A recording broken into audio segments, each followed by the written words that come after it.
Hi, good morning, നമസ്കാരം. എല്ലാവർക്കും നമ്മുടെ ട്രിപ്പ് ഓൺ വ്ളോഗിൻ്റെ പുതിയൊരു വീഡിയോയിലേക്ക് സ്വാഗതം കേട്ടോ. അപ്പോൾ നമ്മൾ രാമേശ്വരത്ത് റൂം വരെ നമ്മളെ കഴിഞ്ഞ വീഡിയോയിൽ നമ്മൾ കണ്ടിട്ടുണ്ട്.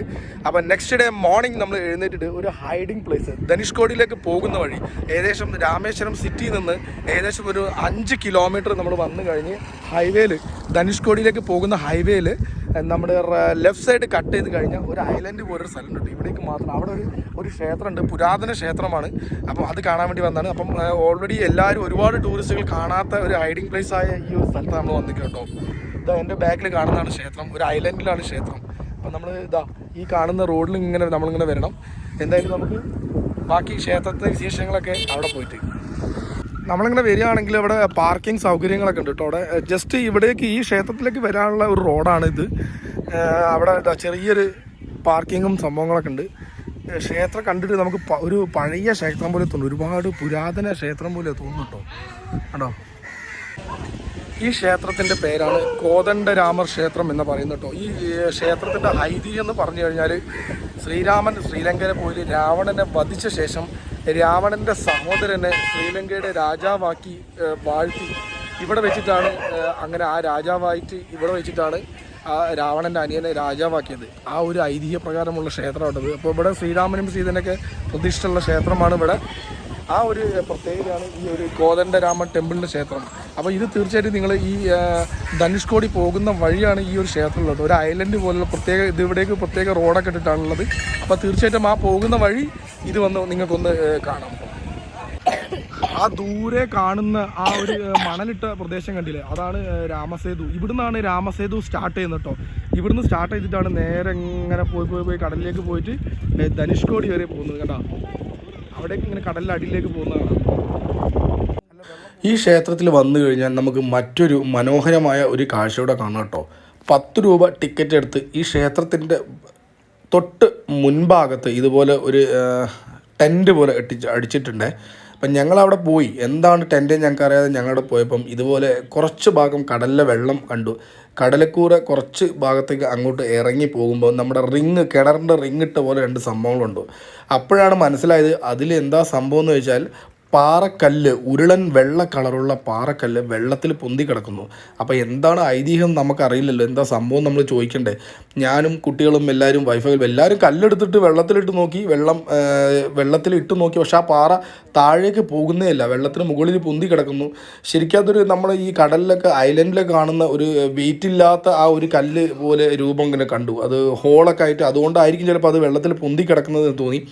എന്തായാലും മനോഹരമായ ഒന്നാണ്. നല്ല വെയിറ്റുള്ള കല്ലാട്ടോ, വെള്ളത്തിൽ പൊന്തി കിടക്കുന്നുണ്ട്, താഴേക്ക് പോകുന്നില്ല. ഞാനൊക്കെ ഒന്ന് എടുത്ത് പൊന്തിച്ചു, വെള്ളത്തിൽ താഴ്ചയൊക്കെ നോക്കി. എന്തായാലും നമുക്കൊരിത് അറിയണമല്ലോ. അപ്പോൾ എന്തായാലും ഞാൻ ആ ഉരുളൻ കല്ലെടുത്തിട്ട് വെള്ളത്തിലേക്ക് പൊന്തിച്ച് തിരിച്ച് വെള്ളത്തിലൊന്ന് അമർത്തി പൊന്തിച്ചിട്ട് നോക്കി. എന്നിട്ടും ആ കല്ല് ശരിക്ക് താഴെ പോയിട്ട് മുകളിലേക്ക് തന്നെ ഉരുണ്ട് വീഴുകയാണ്. ശരിക്കും അത് എന്തോ ഒരു രൂപം കൊണ്ട ഒരു കല്ലാണ്. അപ്പോൾ ഇതിൻ്റെ ഐതിഹ്യം എന്താണെന്ന് ഞങ്ങൾ ചോദിച്ചപ്പം, എന്താണ് സംഭവം എന്ന് അറിയണത് നമ്മൾ. അപ്പോൾ എന്താണ് ഐതിഹ്യം എന്ന് അറിയാൻ വേണ്ടി നമ്മൾ അവിടെയുള്ള ഒരാളോട് ചോദിച്ചപ്പം, ഇത് പണ്ട് ശ്രീലങ്കയിലേക്ക് ഇവർ ഐതിഹ്യപരമായിട്ട് ഹനുമാൻ പാലം കെട്ടാൻ വേണ്ടിയിട്ട് നമുക്ക് ഒരുപാട് ആ ചരിത്രങ്ങളൊക്കെ നമുക്ക് ഒരുപാട് അറിയാമെന്ന് വിചാരിക്കുന്നു. ആ ഒരു ശ്രീലങ്കയിലേക്ക് പണ്ട് വിടുന്നൊരു ഹനുമാൻ പാലം കെട്ടിയിരുന്നുണ്ടാകും. പണ്ട് നമ്മൾ രാമായണത്തൊക്കെ കണ്ടിട്ടുണ്ടല്ലോ. അപ്പോൾ ആ ഒരു പാലം കെട്ടാനുള്ള ഈ ഒരു കല്ല് ഉപയോഗിച്ചിട്ടാണ് ആ ഒരു പാലം കെട്ടിയത് എന്നുള്ളൊരു ഐതിഹ്യമാണ്. അതിലൊരു കല്ലാണ് ബാക്കി വന്നത് എന്നാണ് അവർ പറയുന്ന ആ ഒരു ഐതിഹ്യം. എന്തായാലും ആ ഒരു വെള്ളത്തിലിങ്ങനെ പൊന്തി ഇതുപോലുള്ള കല്ലുകൾ ഇട്ടിട്ടാണ് ശ്രീലങ്കയിലേക്ക് പാലം കെട്ടിയെന്ന് അറിയപ്പെടുന്നത്. ഒരു ചെറിയ കല്ലുണ്ട്, വലിയൊരു കല്ലുണ്ട്. അപ്പം ഒരു 10 രൂപ കൊടുത്തു കഴിഞ്ഞാൽ ഈ ഒരു സംഭവം കൊണ്ട് നമുക്ക് കാണാം കേട്ടോ അവിടെ. എന്തായാലും നമുക്ക് ഒന്ന് മനോഹരമായൊരു കാഴ്ചയാണ്. അപ്പം നമ്മുടെ യാത്ര അടുത്ത് പോകുന്നത് നമ്മുടെ ധനുഷ്കോടിയാണ്. നമ്മുടെ ഇന്ത്യയുടെ ഏറ്റവും അവസാനം കേട്ടോ. 1964 ഈ ഒരു ധനുഷ്കോടി എന്ന ഒരു ഗ്രാമമായിരുന്നു ഇവിടെ. അങ്ങനെ ഒരു ഫ്ലഡ് വന്ന് കംപ്ലീറ്റ് മുങ്ങിപ്പോയതാണ്. അപ്പോൾ അതിൻ്റെ ചരിത്രങ്ങളും കാര്യങ്ങളൊക്കെ നിങ്ങളൊക്കെ അറിയാമെന്ന് തോന്നുന്നു. ആ ഒരു സമയത്ത് നമുക്ക് ഇന്ത്യയിൽ നിന്ന് ശ്രീലങ്കയിലേക്ക് ട്രെയിനെല്ലാം ഉണ്ടായിരുന്നു. അപ്പം ആ ഒരു വെള്ളപ്പൊക്കത്തിലെല്ലാം മുങ്ങിപ്പോയിട്ട് അവശേഷിച്ചത് ഈ ഒരു ഭാഗങ്ങൾ മാത്രം കേട്ടോ. അപ്പോൾ ഇവിടേക്ക് കുറച്ച് റോഡൊക്കെ ഇപ്പോൾ അടുത്ത കാലത്താണ് റോഡൊക്കെ ഇട്ടിട്ട് വരാനുള്ള സൗകര്യങ്ങളൊക്കെ ഉണ്ട്. പക്ഷെ പാർക്കിംഗ് ഒക്കെ കുറവാണ്. എന്തായാലും നമ്മുടെ ഇവിടുന്ന് നോക്കിക്കഴിഞ്ഞാൽ നമുക്ക് ശ്രീലങ്ക കാണാൻ പറ്റും എന്നൊക്കെയാണ് പറയുന്നത്. അത്രയും ശ്രീലങ്കയുടെ അടുത്താണ് ഈ ഒരു ധനുഷ്കോടി. പണ്ട് ഇവിടെ ഒരുപാട് ബിൽഡിങ്ങുകളും കെട്ടിടങ്ങളൊക്കെ ഉണ്ടായിരുന്നു. ഇപ്പം ഞാൻ വന്ന് നോക്കിയപ്പം അതൊന്നും കാണുന്നില്ല, എല്ലാം പൊളിഞ്ഞ് തകർന്ന് കിടക്കുകയാണ്.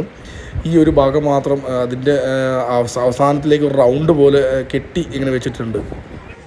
അപ്പോൾ ഇതാണ് നമ്മുടെ ധനുഷ്കോടി കേട്ടോ. ധനുഷ്കോടിയിൽ ഏറ്റവും ലാസ്റ്റ് പോയിന്റിൽ വന്ന് നിൽക്കുകയാണ്. നമ്മുടെ ഇന്ത്യയുടെ അശോക ചക്രത്തിൻ്റെ സ്തൂപുണ്ട് ഇവിടെ, കണ്ടില്ലേ? ഞാനിത് കെട്ടി വെച്ചാൽ ഭയങ്കര വെയിലാണ്, അനങ്ങാൻ പറ്റില്ല, അച്ചാതി വെയിലാണ്. ഒരുപാട് ആൾക്കാരുണ്ട്, ഈ ടൂറിസ്റ്റുകൾ ഒരുപാടുണ്ട്. വഴിയൊക്കെ കംപ്ലീറ്റ് ബ്ലോക്കാണ്, ഒറ്റ വഴിയുള്ളൂ. എന്തായാലും നമ്മുടെ ഇന്ത്യൻ്റെ ഏറ്റവും അവസാനം അതിർത്തിയിൽ വന്ന് നിൽക്കുകയാണ് അല്ലേ സ്തൂപത്തിൻ്റെ. ഇപ്പം അടുത്താണ് 2017 ഈ റോഡൊക്കെ നമുക്ക് ഇവിടേക്ക് വന്നിട്ടുണ്ട്. അപ്പോൾ ഈ റോഡൊക്കെ വന്നതുകൊണ്ട് നല്ല ഉപകാരമാണ്. അപ്പോൾ വണ്ടിയൊക്കെ ഒരുപാട് വരാൻ പറ്റും. ഒരുപാട് ആൾക്കാർ അവിടെ പോയി കുളിക്കുന്നുണ്ട്, ബീച്ചിൽ കുളിക്കുന്നുണ്ട്. ഈ കാണുന്ന റൗണ്ടിന് അപ്പുറത്ത് കുറച്ച് കല്ലുകളൊക്കെ ഇട്ടിട്ടുണ്ട്. അപ്പോൾ ആളുകളൊക്കെ അവിടെ പോയിട്ട് ഫോട്ടോ ഒക്കെ എടുക്കുന്നുണ്ട്. ഇന്ത്യൻ ഒരു സ്തൂപമൊക്കെ ഉണ്ട്. ഇതാണ് ഈ ഒരു ഭാഗം ഏറ്റവും അവസാനം കാണിക്കുന്നതിന് വേണ്ടിയിട്ടാണ് അവിടെ ഒന്ന് ഫോട്ടോ എടുക്കുന്നത് കേട്ടോ. എന്തായാലും ഈ റോഡ് ഇനാഗ്രേഷൻ ചെയ്തതിന് ശേഷം നമുക്ക് രാമേശ്വരം ധനുഷ്കോടിയിലേക്ക് അവർ സിറ്റി ബസ് ഇട്ടിട്ടുണ്ട് കേട്ടോ.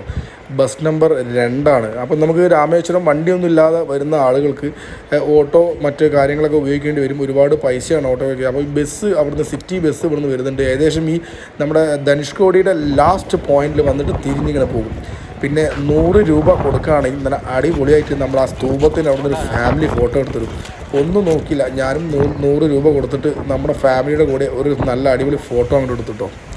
കുറച്ച് നേരം ആ ബീച്ചിൻ്റെ സൈഡിലൊക്കെ വന്ന്. എന്തായാലും ബീച്ച് നല്ല വൃത്തിയുള്ള ബീച്ചായിട്ടോ, നല്ല നീല കളറുള്ള വൃത്തിയുള്ള മനോഹരമായ ഒരു ബീച്ച്. അവിടെ നിന്ന് നമ്മൾ നേരെ വണ്ടി എടുത്തത് നമ്മുടെ അബ്ദുൽ കലാം സാറിൻ്റെ വീട്ടിലേക്കാണ് കേട്ടോ. അബ്ദുൽ കലാം സാർ വീട് അവിടെ നിന്ന് കുറച്ച് അടുത്ത് തന്നെയാണ്.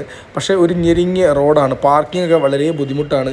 ആ വീടിനകത്ത് തന്നെ 2 നിലയിലായിട്ട് ഒരു മ്യൂസിയം, അദ്ദേഹം ഉപയോഗിച്ച ഒരുപാട് കാര്യങ്ങൾ, അദ്ദേഹം ഉപയോഗിച്ച പാത്രങ്ങൾ, ബുക്കുകൾ, മിസൈലുകൾ, അങ്ങനത്തെ എല്ലാ സംഭവങ്ങളും ഒരു ചെറിയ രൂപ പോലെ ഒരു മ്യൂസിയം പോലെ ആക്കി വെച്ചിട്ടുണ്ട്. ഇവിടേക്ക് പൈസയൊന്നുമില്ല, ഫ്രീ ആണ്. അപ്പോൾ ആ വീട് അങ്ങനെ ആക്കിയതാണ്. 2 നിലയിലാണ് വീടുള്ളത്, AC ആണ്.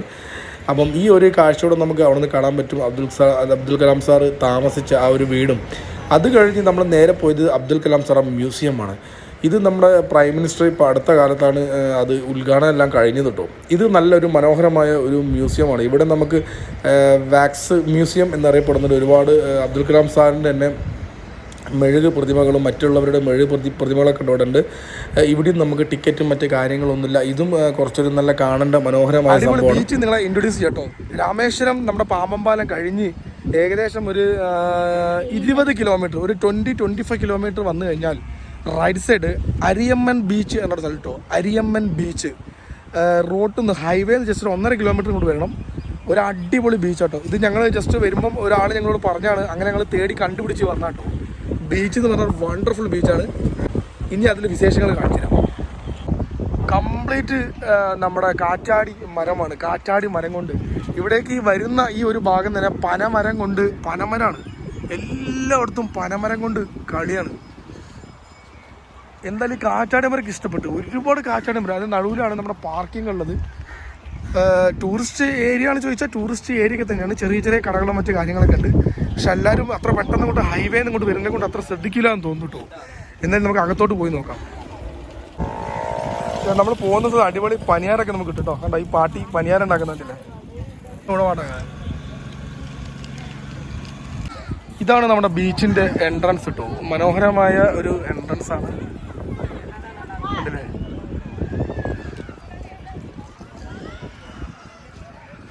നല്ല വലിയൊരു ബീച്ചാട്ടോ, അടിപൊളി ബീച്ചാണ്. ഫുഡും കാര്യങ്ങളൊക്കെ ഉണ്ട്. ഇവിടുത്തെ മെയിൻ ഒരു അട്രാക്ഷൻ എന്ന് പറഞ്ഞാൽ തന്നെ എല്ലാ ബീച്ചിൽ നല്ല വലുതായിട്ടുള്ള കാറ്റാടി മരങ്ങളുണ്ട്. അതാണ് ഏറ്റവും വലിയൊരു അട്രാക്ഷൻ ബീച്ച് എന്ന് പറഞ്ഞാൽ. പിന്നെ ഇവിടെ ബോട്ടിങ്ങും എല്ലാ ആക്ടിവിറ്റീസും ഉണ്ട് കേട്ടോ. അവിടെ നമുക്ക് ഒരുപാട് ആക്ടിവിറ്റീസ് ഇവിടെ ചെയ്യാൻ പറ്റും കേട്ടോ. പക്ഷെ ഇപ്പം നല്ല വെയിലായതിനെ കൊണ്ട് അങ്ങോട്ടൊന്നും നടക്കാൻ പറ്റുന്നില്ല. അടിപൊളി ഒരു ബീച്ചാണ്. അപ്പം തീർച്ചയായിട്ടും ഇതിലേ പോകുമ്പം ഈ ഒരു ബീച്ച് കയറിയിട്ട് ജസ്റ്റ് ഒരു അരമണിക്കൂർ ഇവിടെ സ്പെൻഡ് ചെയ്തിട്ട് പോകാം കേട്ടോ. അടിപൊളിയാണ്. നല്ല വിശാലമായ നല്ല ഗ്രൗണ്ട് പോലുള്ള ബീച്ചാണ് കണ്ടോ. എന്തായാലും നമുക്ക് രാമേശ്വരത്ത് വന്നു കഴിഞ്ഞാൽ ഒരു ദിവസം ഇത്രയും സംഭവങ്ങൾ നമുക്ക് അടിപൊളിയായിട്ട് കാണാൻ പറ്റും കേട്ടോ. രാമേശ്വരം ഇത്രയ്ക്കേ ഉള്ളൂ കാണാൻ. ഒരുപാട് ക്ഷേത്രങ്ങളും മറ്റ് സംഭവങ്ങളൊക്കെ ഉണ്ട് അതൊക്കെ. പക്ഷെ നമുക്ക് ഇത്രയും സ്ഥലങ്ങൾ ഒരു ദിവസം നമുക്ക് മാക്സിമം കവർ ചെയ്യാൻ പറ്റും. ഇത് നമുക്ക് വരുന്നത് രാമേശ്വരത്ത് നിന്ന് കന്യാകുമാരി പോകുന്ന ആ ഒരു റൂട്ടിലാട്ടോ. ഏകദേശം ഒരു 8-9 കിലോമീറ്ററിൻ്റെ വ്യത്യാസമുള്ളൂ. ഇത് കുറച്ച് അകത്തോട്ടാണ് ബീച്ച്. അങ്ങനെ അത്ര പെട്ടെന്ന് ആരും കാണാൻ പറ്റില്ല. പക്ഷേ ആരോട് ചോദിച്ചു കഴിഞ്ഞാൽ പറഞ്ഞു തരും. നെക്സ്റ്റ് നമ്മൾ കന്യാകുമാരിയിലേക്കുള്ള യാത്രയാണ്. അപ്പോൾ എന്തായാലും ഈ വീഡിയോ നമുക്കിവിടെ വൈൻഡപ്പ് ചെയ്യാം. നെക്സ്റ്റ് നമ്മൾ കന്യാകുമാരിയിലൊക്കെ പോണത് അവിടെ വെച്ച് കാണാം.